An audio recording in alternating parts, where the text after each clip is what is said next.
Margie wrote in her diary late at night. Margie writing, "Today, Tommy found a real book." She noted the date at the top of the page, 17 May 2157. Margie and Tommy looked at a very old book together. Margie remembered what her grandfather had once said, that long ago all stories were printed on paper. They turned the pages slowly. The pages were yellow and crinkly. Margie thinking, it was strange to read words that stayed still instead of moving on a screen. When they turned back a page, the same words were still there. Tommy. Gee, what a waste. When you're through with the book, you just throw it away. Tommy. Our television screen has 1,000,000 books and can hold plenty more. I wouldn't throw it away. Same with mine. Margie was 11 and had seen fewer telebooks. Tommy was 13. Margie, where did you find it? Tommy. In my house. In the attic. Margie, what's it about? School. Margie, school? What's there to write about school? I hate school. Margie always hated school, but now more than ever. Her mechanical teacher had been giving her test after test in geography. Her marks kept getting worse. Her mother shook her head sadly and called the county inspector. The inspector was a round little man with a red face. He carried a box full of tools, dials, and wires. Inspector, smiling. He gave Margie an apple. He took the mechanical teacher apart.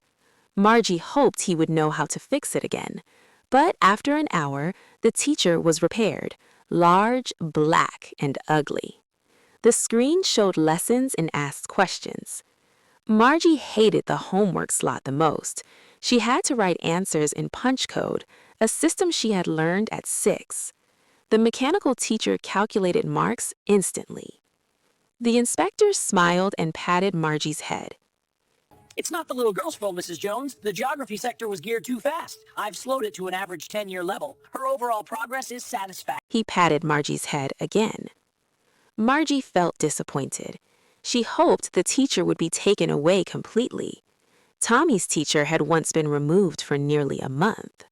Margie, why would anyone write about school? Tommy. Because it's not our kind of school. Tommy. It's the old kind of school from hundreds of years ago. Centuries ago. Margie felt hurt. Margie, I don't know what kind of school they had then. She read over Tommy's shoulder. Margie, anyway, they had a teacher. Tommy.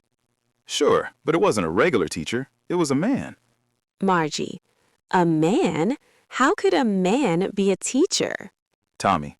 He told boys and girls things, gave homework, and asked questions. Margie, a man isn't smart enough. Tommy. Sure he is. My father knows as much as my teacher. Margie, he knows almost as much, I bet.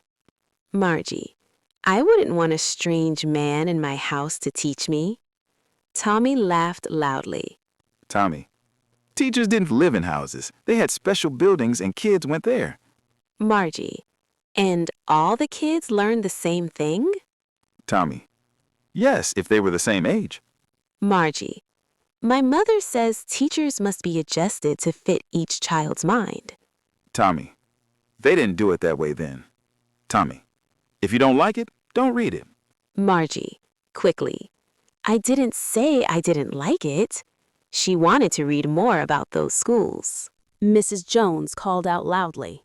Mrs. Jones. Margie, school. Margie. Not yet, Mama.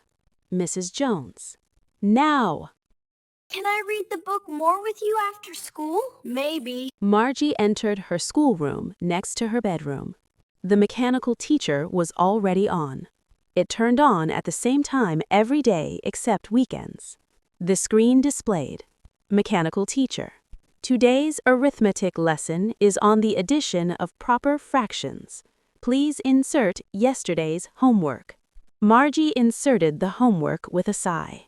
Margie thought about old schools long ago. Children from the neighborhood came together. They laughed, played, studied, and went home together. They learned the same things and helped one another. The teachers were people. The mechanical teacher continued flashing. When we add fractions 1/2 and 1/4, Margie kept thinking about how much fun children must have had in the old days.